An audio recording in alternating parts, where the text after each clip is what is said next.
आज शुक्रवार ऑफिसवरनं आली आणि स्वयंपाकाला एकदम हलकं-फुलकं बनवायचं होतं, कारण दीपक गेला होता त्याच्या ड्युटीला आणि मी सुद्धा ऑफिसमध्ये एका कलीगचा वाढदिवस होता, म्हणून बिर्याणी खाल्ली होती. म्हणून आज स्वयंपाकाला एकदम चमचमीत आणि लाईट असं करते.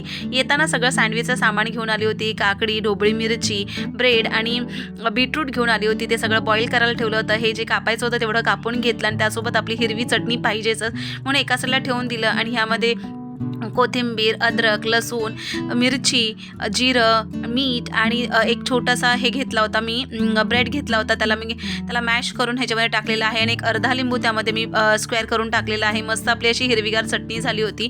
खूप टायमानंतर जवळपास 1 वर्ष झालं मी तशी सँडविच खाल्लं नव्हतं ग्रिल केलेलं आणि तोंडाला एवढं पाणी सुटलं होतं बनवतानाच की खाताना एवढं यम्मी लागत होतं. थोडंसं हे माझं जे सँडविच मेकर झालं होतं ते थोडंसं जुनं झालं होतं, म्हणून थोडंसं टोस्ट करताना हे झालं. पण ठीक आहे, खूप छान झालं होतं. आणि हो, मिनी व्लॉग आवडला असेल तर नक्की लाईक करा, फॉलो करा, कमेंट करा. बाय.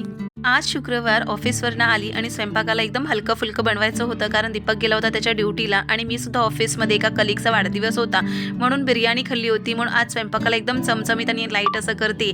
येताना सगळं सँडविचचं सामान घेऊन आली होती. काकडी, ढोबळी मिरची, ब्रेड आणि बीटरूट घेऊन आली होती. ते सगळं बॉईल करायला ठेवलं होतं. हे जे कापायचं होतं तेवढं कापून घेतलं आणि त्यासोबत आपली हिरवी चटणी पाहिजेच म्हणून एका साईडला ठेवून दिलं आणि ह्यामध्ये कोथिंबीर, अद्रक, लसूण, मिरची, जिरं, मीठ आणि एक छोटासा हे घेतला होता मी ब्रेड घेतला होता. त्याला मॅश करून ह्याच्यामध्ये टाकलेलं आहे आणि एक अर्धा लिंबू त्यामध्ये मी स्क्वेअर करून टाकलेला आहे. मस्त आपली अशी हिरवीगार चटणी झाली होती.